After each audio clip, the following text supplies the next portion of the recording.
ચાણસ્મા શિશુ મંદિર ખાતે સુસંસ્કાર 28મો વાર્ષિક ઉત્સવની ઉજવણી ધામધૂમથી યોજાઈ।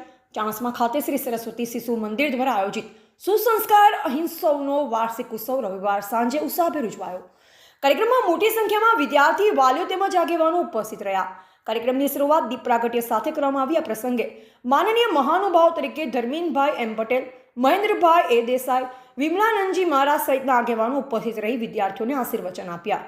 મુખ્ય મહેમાન તરીકે મહેન્દ્રભાઈ એમ પટેલ તેમજ રાજુભાઈ સી પટેલ કોન્ટ્રાક્ટર હાજર રહ્યા। વિદ્યાર્થીઓ પોતાના અંતરમાં રહેલી વિવિધ કલાઓને અભિવ્યક્ત કરતા રંગારંગ સાંસ્કૃતિક કાર્યક્રમો રજૂ કર્યા।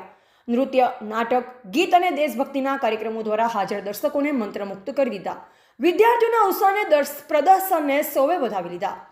કાર્યક્રમ દરમિયાન વિશિષ્ટ મહેમાન તરીકે પુરુષોત્તમભાઈ શંકરદાસ પટેલ કોર્પોરેટર તથા ધીરેન્દ્રભાઈ પ્રવીણભાઈ સુથાર પણ ઉપસ્થિત રહ્યા। મહાનુભાવે પોતાના પ્રવચનમાં વિદ્યાર્થીઓને શિક્ષણ સાથે સંસ્કારનું મહત્વ સમજાવ્યું। સમગ્ર કાર્યક્રમનું આયોજન વિદ્યાલય પરિવાર દ્વારા સુંદર રીતે કરવામાં આવ્યું। અંતે આભાર વિધિ સાથે કાર્યક્રમ પૂર્ણ થયો।